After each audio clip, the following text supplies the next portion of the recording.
Ben, j'aime ça, ce que tu dis, parce que quand ça a commencé, moi, la première fois que c'est arrivé dans ma garderie en 2019, je ne savais pas c'était quoi la firme Servir Plus, je ne savais pas c'était quoi la qualité éducative. Alors, pour être honnête, le ministère de la Famille, je crois, n'a pas fait sa job au début de nous avertir qu'est-ce que ça allait être, qu'est-ce que ça allait... c'était quoi ça, puis pourquoi ils faisaient ça, puis c'était quoi leur objectif. Aujourd'hui, beaucoup mieux véhiculé pour des raisons. Fait que c'est pour ça que je dis que ça a évolué, même déjà, eux ont évolué. C'est vrai qu'ils nous prennent dans notre... ils veulent nous prendre dans notre jour normal, là, pas à notre meilleur ou à notre meilleur, mais... ils sont plus ouverts à certaines façons de se préparer. Moi, les premières fois qu'ils sont venus chez nous, ils m'ont dit, ben là, ça prend 8 enfants, ça prend ci, ça prend ça. Moi, j'ai des groupes en diade, j'ai des groupes de 16. Elle va venir comment? Ce que je fais avec les 8? Ben, là, elle me disait, ben là, il faut qu'ils viennent observer qu'il y ait 8 enfants. Qu'est-ce que je fais avec les 8 autres pendant 3 heures, tu sais? Puis tu me dis que tu viens observer la réalité de mon milieu. Mais tu me la réalité, c'est 16. Ouais, c'est ça. Fait que, tu sais, il y a beaucoup de choses qui ont ajusté. Puis en fait, beaucoup de guides. C'est pour ça que je les ai apportés. Oui, on peut peut-être les nommer, là. De guides à aller chercher. Ce que j'aime des guides sont bien faits au ministère de la Famille. Moi, ça fait longtemps que j'ai mes permis, puis j'allais pas tant que ça sur le site du ministère de la Famille. Je faisais mes affaires, là, puis là, je lisais pas. Je lisais pas parce que je voulais pas. Je savais pas que ça existait. Donne-moi le guide, moi le lire, là. Puis après ça, je vais rédiger ton papier. Ça, on va économiser du temps, toutes les deux. Fait que les guides, les aides-mémoires, je les adore parce qu'ils sont très générales. Parce que l'évaluation de la qualité éducative, quand tu regardes, là, tu pourrais te sortir un méga dossier. Je me l'étais fait imprimer juste pour le fun. Ça, là. Pas très écologique, les gars. Faut que je teste ça dans ma garderie. Je capote, là, tu sais, je veux pas... je lis ça, puis je suis comme, OK, mais on va couler. Alors que quand tu commences par l'aide-mémoire, tu es plus général. Là, tu peux tracer un portrait de où est-ce que tu veux aller, puis qu'est-ce qui te manque. Puis, je disais avoir le jargon. Oui, avoir le jargon. Là, quand je te dis la qualité structurelle, moi, au début, ça veut dire quoi? La qualité structurelle, c'est quoi ça? Ah, l'administration, la gestion de la paperasse. D'abord, ça tient le bout. Oui, exactement. Il y a des fenêtres. Exactement. Puis là, après ça, l'autre, c'est la qualité du processus. Mais c'est quoi le processus? Fait que là, avec ça, tu as le jargon. Puis, ce que je trouve, c'est que tu peux déjà, comme propriétaire ou directeur, dire hey, ça, je pense que c'est déjà bon chez nous. Pas de sieste pour les pros, le podcast pour les professionnels de la petite enfance. Bienvenue au podcast Pas de sieste pour les pros. On a aujourd'hui Véronique Gagné qui est avec nous. Merci. Véronique, tu as déjà participé à un épisode, puis on a tellement aimé l'expérience qu'on est allé te rechercher encore, te sortir de la garderie. Merci. J'ai dit oui, moi j'aimais ça. L'idée aujourd'hui, c'est d'aborder la question de la qualité éducative et on va y revenir. D'abord, je voulais que tu te représentes un petit peu à nouveau parce qu'il se peut que la fois où tu étais venue, je pense que tu étais arrivée dans les premiers épisodes. Oui. Donc peut-être qu'on a un peu plus d'amis maintenant. On va bientôt atteindre les 1000 abonnés. Oui, effectivement. Fait qu'on est quand même pas mal fiers. Mais peut-être qu'il y a des gens qui ne te connaissent pas encore. Fait que je vais te laisser te présenter et puis après, on aura quelques questions pour toi. Parfait. Alors, je vais me permettre d'approcher ton micro de toi-même. Moi, comme ça. Oui, et tu propriétaire de garderie depuis 20 ans, 22 peut-être. Je suis une artiste dans l'âme, arrivée dans le domaine de la garderie par mon bac en enseignement de l'anglais. Et puis, je tombe en amour avec les enfants de 3-5 ans, avec ce qu'on pouvait réaliser avec eux, ce qui me faisait vibrer aussi. C'est drôle parce qu'on parle de qualité éducative, ça a beaucoup évolué sur 20 ans dans les dernières années. Je suis propriétaire de 3 garderies Montessori. J'ai fait beaucoup d'accompagnement à mes éducatrices, à l'équipe d'esprit de famille aussi. Donc, je me considère comme, est-ce que je pourrais dire une agente de la pédagogie? Allez! Un nouveau rôle. Oui. Ministère de la Famille, si tu nous entends, on crée un nouveau rôle, voilà. Ouais, en effet. Je suis bien contente que tu aies à nouveau accepté parce que tu as clairement développé une expertise sur ce sujet-là, mais on va pas te reposer la même question que la première fois. On aime poser la question de mais qui étais-tu quand tu étais enfant? On a déjà la réponse, donc ce serait un peu triché. Puis trop facile pour toi pour répondre maintenant. Fait qu'on a un petit défi pour toi aujourd'hui. Tu l'as posé ta question, c'est toi qui la poses d'habitude la question. Oui. Véronique, c'est quoi, quand tu étais jeune, c'était quoi ton jeu favori? c'est drôle parce que ce qui me venait à l'idée, j'ai eu l'idée des calinours et des fraisinettes. OK. Récemment, c'est passé sur Internet, j'ai Ouais. vu des fraisinettes, puis c'est une fille à tout le monde en parle qui présentait, je pense, OK. qui aimait ça. OK. Chaque fraisinette, chaque petite poupée avait son animal. Mm. Puis c'est des choses qu'on a gardées longtemps, que ma mère a gardées jusqu'à ce qu'on ait à peu près 25 ans parce qu'elle voulait les redonner à nos enfants, là. Moi, les poupées fraisinettes sentaient bon. Puis c'était cute. C'était mon... c'était ton mes goût. Barbie. Ouais. C'est cool, ça. C'est ton truc. Alors, aujourd'hui, on parle de qualité éducative. Ce que j'aimerais qu'on aborde, en fait, c'est à qui elle s'adresse, cette qualité éducative. Puis, je veux qu'on aborde aussi comment on s'y prépare, comment on prépare les équipes. Et puis, qu'est-ce qu'on vient vérifier dans cette qualité éducative. Fait qu'on a un gros sujet à aborder avec toi. Allons-y par le début, si tu es OK. À qui s'adresse la qualité éducative? Il y a comme un flou sur justement le terme de qualité éducative qui est souvent attribué au CPE. Puis ici, au podcast Pas de sieste pour les pros, il y a pas de préférence, Division de division préférence, entre CPE et garderies privées subventionnées, non subventionnées, milieux familiaux. On est vraiment dans une inclusion de tous les milieux de garde. Fait que dis-nous, explique-nous un petit peu à qui ça s'adresse, cette qualité éducative. Ben, en fait, ça s'adresse à tous les milieux de garde. Privés, subventionnés, non subventionnés, familiaux, tous les gens qui gardent des enfants. Et c'est vraiment dans le but, moi je le dis comme ça, c'est pour tracer un portrait de où est-ce qu'on est rendu comme garderie ou comme éducatrice, on est un milieu familial, par rapport à ce qui a été établi, c'est quoi les critères de qualité? Le ministère de la Famille, avec des chercheurs, ont établi c'était quoi les critères de qualité. Ça fait longtemps qu'ils travaillent sur ça. Et ils ont établi 2 grands critères avec des dimensions. Et ça, dans le fond, ça trace un portrait quand ils viennent faire l'évaluation chez vous. Pour moi, je dis ça trace un portrait. Je pourrais dire aussi ça prend une photo. Mm-hmm. Parce que et puis ça prend une photo la journée qui viennent de comment que ça se passe dans ta garderie au niveau de la qualité. Ça veut pas tout dire, mais je pense que c'est assez bien monté scientifique pour avoir une certaine objectivité. Donc, c'est comme un portrait périodique pour les garderies, là, finalement. Il y a une évaluation des observations pendant... Puis après, on vient comme donner une photo, un peu comme quand on le fait avec les enfants. Là. Alors, les évaluations se font toute l'année avec les enfants, là, mais il y a cette similitude-là qu'on peut... OK. Fait qu'est-ce qu'on vient qu'est-ce qu'on vient vérifier dans la qualité éducative? Là, tu parlais des différents axes. Oui. C'est quoi qui est clairement en fait sur quoi elle s'appuie cette qualité éducative? Tu parlais des chercheurs. Est-ce que est-ce que c'est ça, c'est documenté ou alors est-ce que c'est amené à changer et à bouger ou c'est très installé? Enfin, Ben, je pense que c'est amené à bouger et à changer parce que ça l'a évolué. Moi, j'ai les eu en 2019. Puis ils sont revenus après la COVID. Je pense qu'ils avaient arrêté le projet avec déjà des nouvelles façons de faire. J'ai pris quelques notes parce que pour moi, j'ai l'impression que la qualité éducative arrive à point pour certaines choses. Ça va nous permettre de faire un rapport, un lien avec le jargon de la petite enfance. Aujourd'hui, là, on parle des fois du processus d'intervention éducative. Puis on a l'impression que c'est du chinois pour les parents, c'est du chinois pour certaines éducatrices, c'est encore du chinois.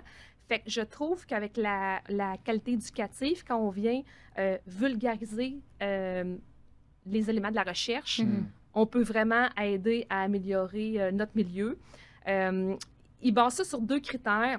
Il évalue la qualité structurelle puis la qualité du processus. La qualité structurelle, c'est tout ce qui est gestion, les gestionnaires, les propriétaires, tout ce qui est administratif, qui ne va pas venir impacter là, ta note. Ils vont la valider, mais ça n'impacte pas ta note sur la qualité. C'est les 4 dimensions qui sont vraiment importantes. Fait que c'est la qualité du processus. Ils vont évaluer les interactions entre les éducateurs et les enfants, l'aménagement des lieux. Ils vont évaluer le processus de planification, un peu l'intervention éducative, les actions éducatives. Puis, en dernier lieu, ils vont évaluer les interactions entre les intervenants. Parents, gestionnaires, éducateurs, enfants encore, mais tous les intervenants ensemble. Fait que ça trace quand même un portrait réaliste. C'est les grands axes qui sont importants, je pense, dans ce qui est de la qualité éducative.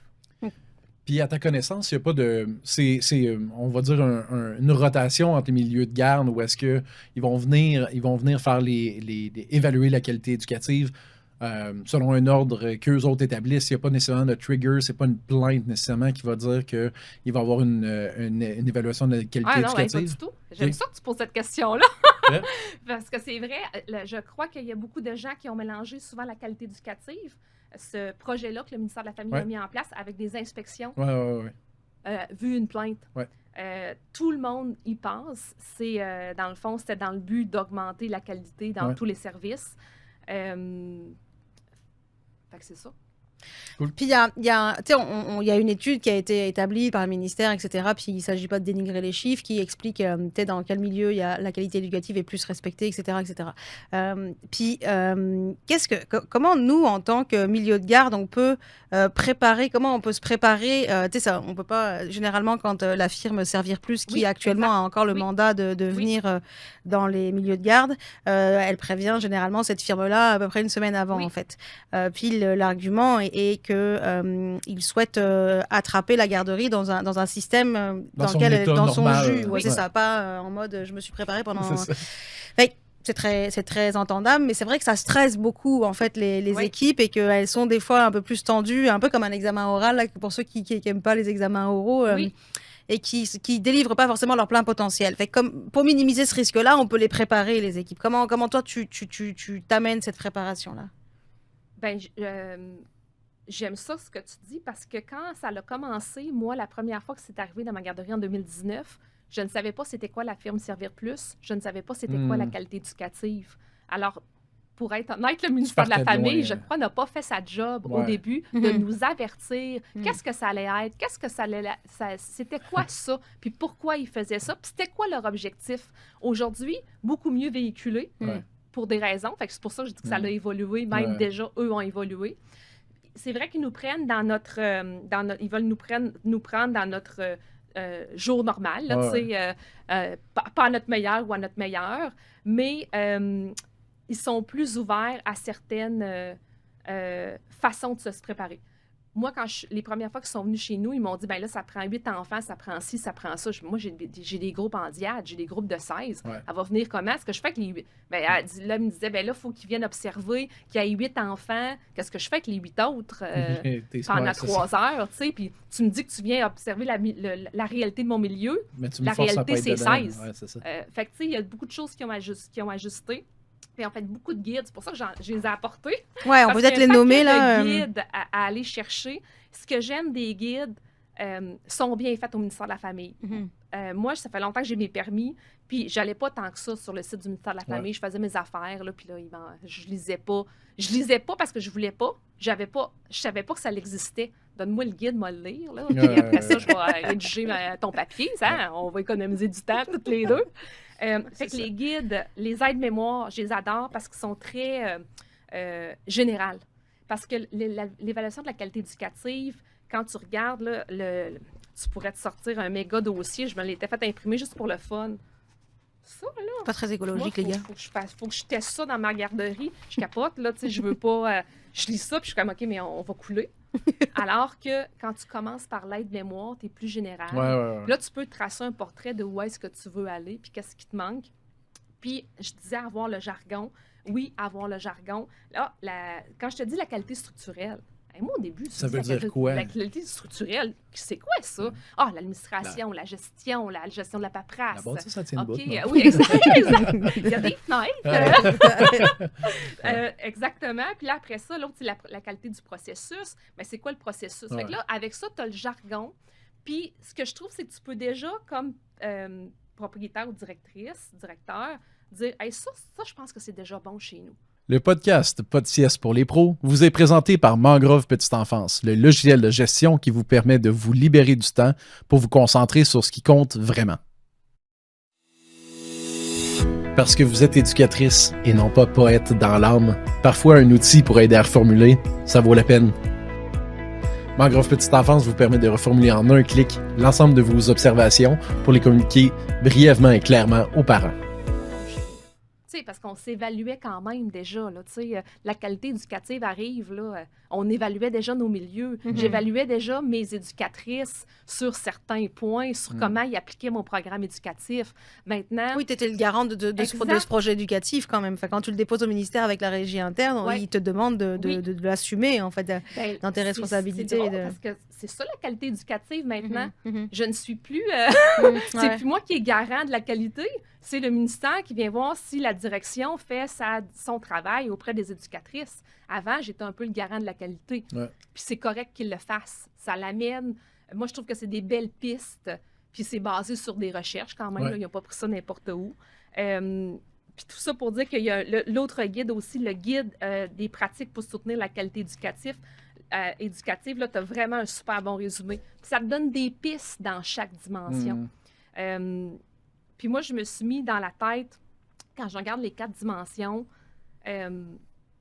je demanderais à chaque directrice, on peut le faire avec l'équipe aussi, tu veux commencer par quoi? Parce que moi, je me suis fait comme un dessin d'entonnoir aujourd'hui. Je pensais à ça, là, puis je pensais à notre podcast. C'est un entonnoir. À la fin, il te reste juste de la qualité très épurée. Fait que là, tu as tout là, à faire pour que ça devienne de la qualité. Tu ne peux pas commencer par tout. Fait que par quoi tu commences pour que ça fasse du sens? Puis je le voyais en spirale parce que chaque dimension, tu vas aller la retravailler pour qu'elle s'approfondisse à toutes les fois. Fait que tu sais, c'est ça aussi. Pour moi, je le voyais pas. La dernière fois qu'ils sont venus chez nous, je le voyais comme, OK, viens voir. Moi, ça va me pister sur ce que tu veux que j'améliore. Ouais. Fait que, tu sais, quand tu le files comme ça, c'est beaucoup plus simple de faire relaxer ton monde. Parce que moi, je leur disais, mais c'est pas une évaluation pour si on ferme demain matin là, ou si on peut continuer à travailler.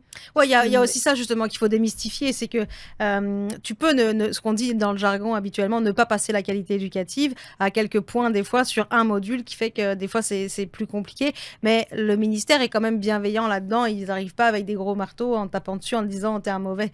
Ils demandent d'avoir un plan d'action qui soit réfléchi, qui reprenne toutes les étapes, etc. Puis ils sont dans l'accompagnement des équipes derrière. Ils sont pas en mode tu vas fermer, en effet, tu vas perdre ton permis, c'est trop tard pour toi. Le but, c'est d'augmenter la qualité dans tous les services éducatifs, qu'on ce soit CPE, garderies privées, non subventionnées, milieux familiaux. Ils veulent qu'il y ait une meilleure qualité.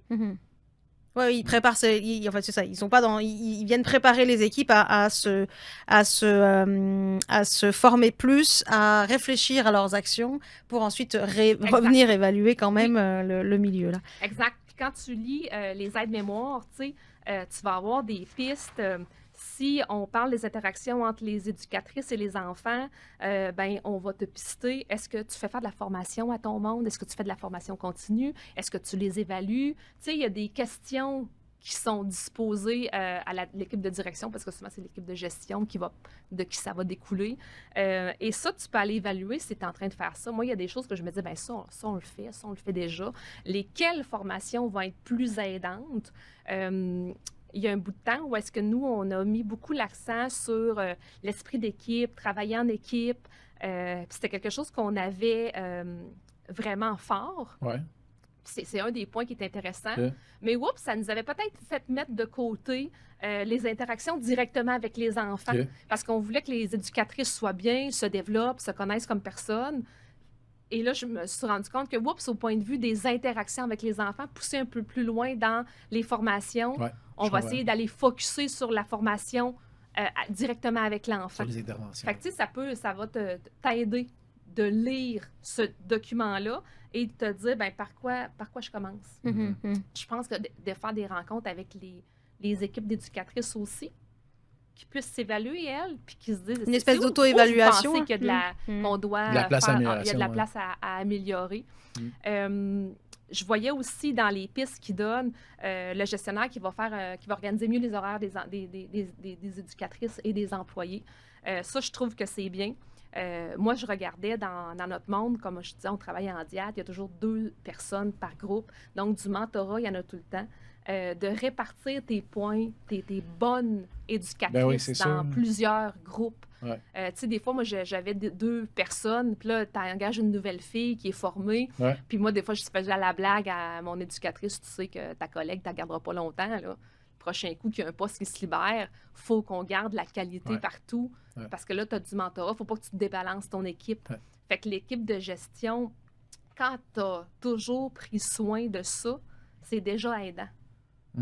D'arriver puis de dire, ben là, il y a ça, on va avoir la qualité éducative. C'est sûr que si tu le fais à une semaine d'avis, t'attends à une semaine d'avis, c'est la panique. Ça va être, ça va être long. Parce que veux pas, il y a une question de réflexe aussi. Tu sais, les questions qui sont posées, par exemple, aux éducatrices ou les observations, ben, c'est comment tu as établi tes processus, comment tu as établi ton cadre, ton cadre d'action, les actions que tu veux que soient faites ou qui sont à éviter. Ben, tu ne te prépares pas à ça en une semaine. C'est une vision que tu as à long terme de comment tu vas intervenir auprès des enfants et toute ta relation avec les parents, ce genre de choses-là. Oui, mais tu parles des interactions, de comment on parle à l'enfant. Dès que tu emploies quelqu'un, dans le fond, si ton processus d'embauche est bien rodé, tu as des points en partant. Là. Nous autres, ben, on embauche des gens, on va les superviser, tu as une probation sur 3 mois. Fait que, tu sais, je sais comment tu parles aux enfants. Maintenant, il y a des choses que je fais. Ah, cette personne-là, il y a des petites affaires à améliorer, comment elle s'adresse, puis c'est à travailler. Fait qu'en partant, si tu es très sérieux dans ton embauche, tu as déjà augmenté ta qualité c'est ça, je comprends. de personnes, tu sais. Quitte à des fois, justement, de faire des équipes. Tu sais, moi, des fois, ça t'est arrivé, des fois, je sais pas si c'était une question que vous aviez aujourd'hui, le parent, des fois, tu fais des changements dans une équipe, puis tu as des parents qui viennent dire je suis bien déçue, j'ai perdu l'éducateur de mon enfant. Là, ben, toi, tu lui as donné comme un beau poste à l'autre éducatrice parce que c'est de l'avancement pour elle, parce que tu as besoin d'elle dans une autre... Puis là, ben, les parents sont déçus. Parenthèse sur ça, des fois, j'ai eu récemment un sondage du ministère de la Famille sur la firme Servir Plus et sur comment on interprétait la qualité éducative. Ça, j'ai trouvé ça intéressant, qu'ils nous demandent notre avis. C'est la première fois qu'on me demandait mon avis. Comment tu trouves ça que la firme Servir Plus soit venue, mais qu'est-ce que tu penses du processus de la qualité éducative? C'est intéressant. J'ai fait Tant mieux, un peu d'introspection. Exact, c'est ça. Parce qu'une des choses qu'ils demandaient, c'était est-ce que qui devrait avoir accès aux résultats de la qualité éducative? OK. Et ça, moi, je trouve que ça devrait être seulement moi et les gens du ministère de la Famille. La clientèle ne devrait pas avoir accès par transparence. Là, je trouve que des fois, dans les garderies... Tu crains que ça vienne trop générer d'inquiétude et d'amalgame et de mauvaise compréhension si les parents ont accès à ça, comme?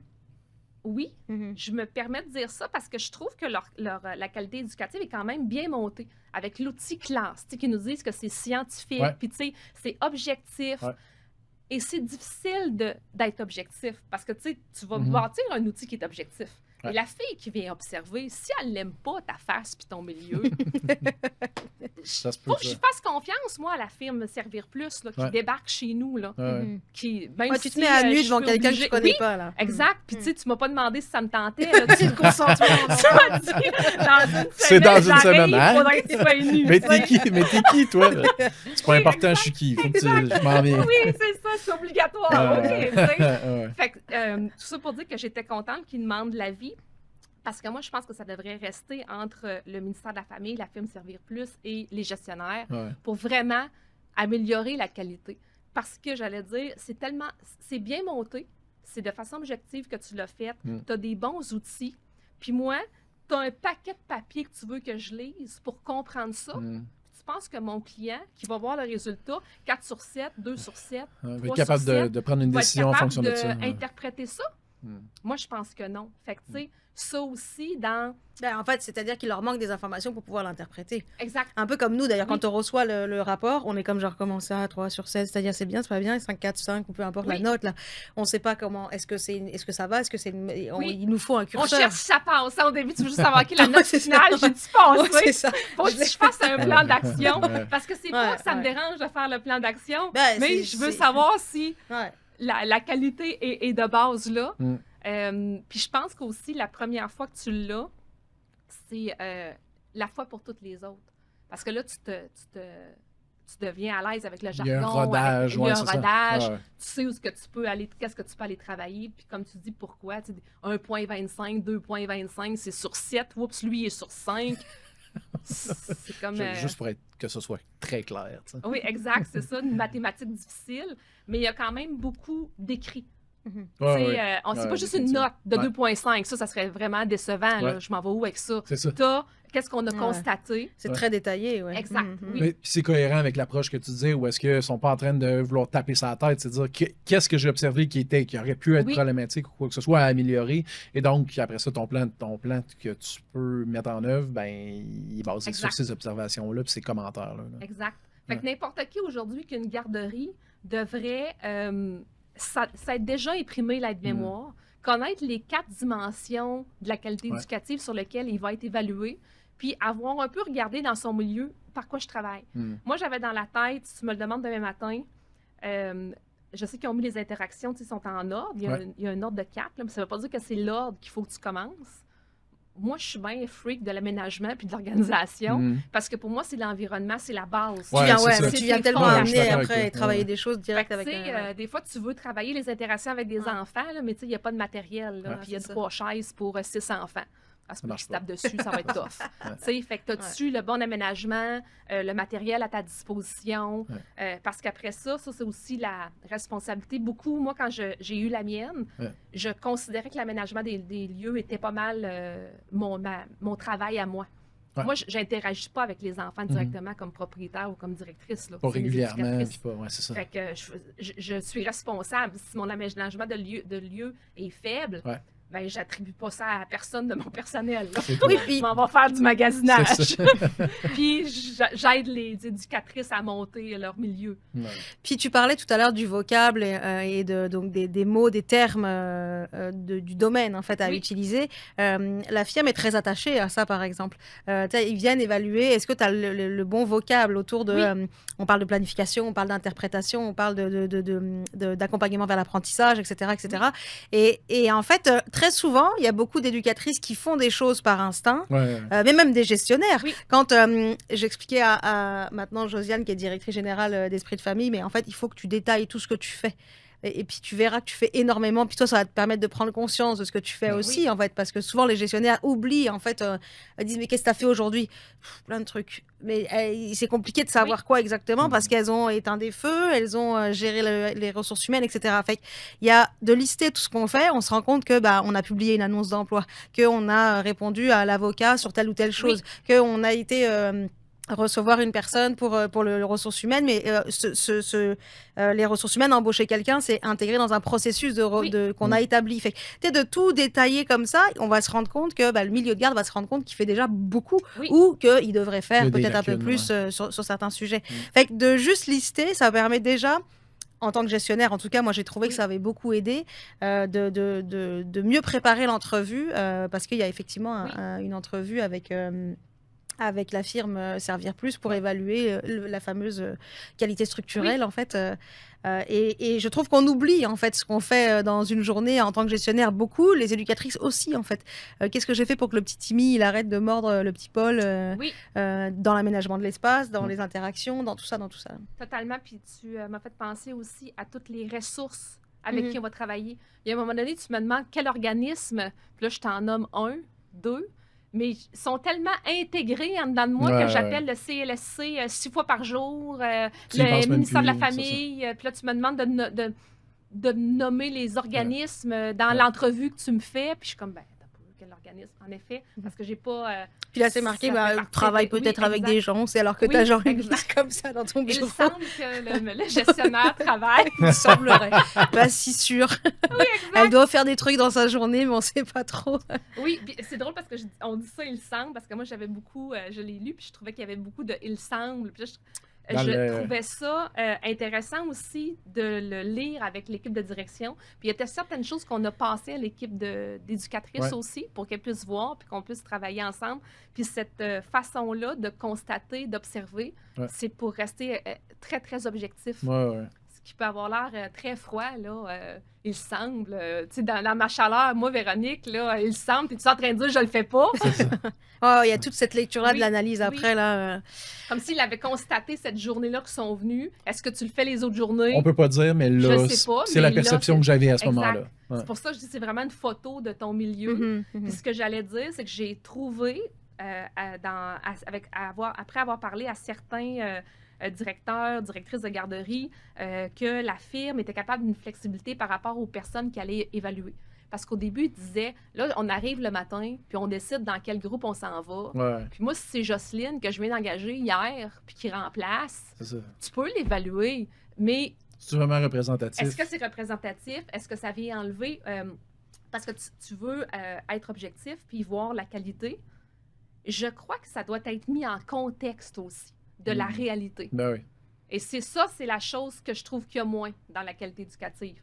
C'est pas mis dans le contexte. Ils font des efforts parce que j'ai vu, la firme Servir Plus, en collaboration avec le ministère de la Famille, a accepté qu'on puisse nommer qui allait être là, s'assurer que si c'est une personne qui a la gestion d'un groupe, qui fait du 4 jours semaine, tu viens pas évaluer la journée que la fille remplace. Tu peux.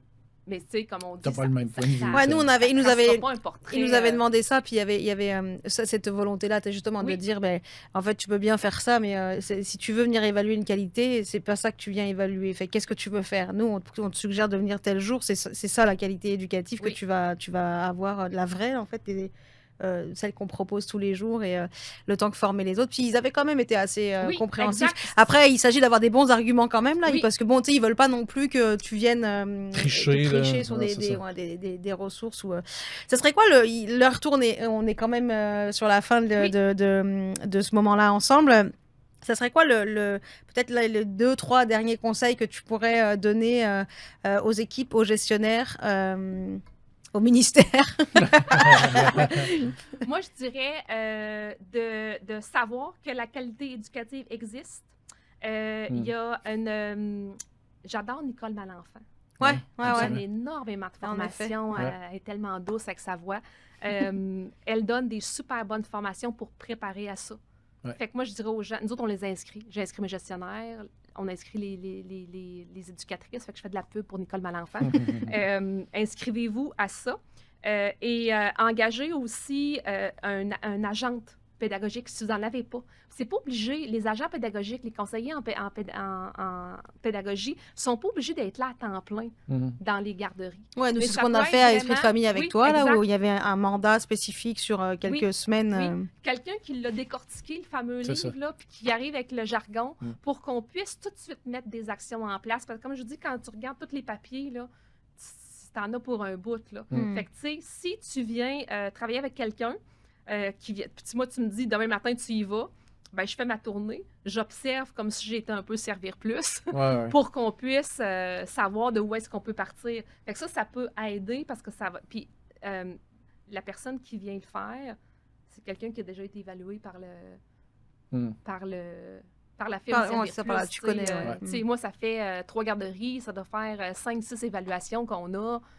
Tu as un bagage, une expérience. Maintenant, je rentre dans une classe, puis je fais ça.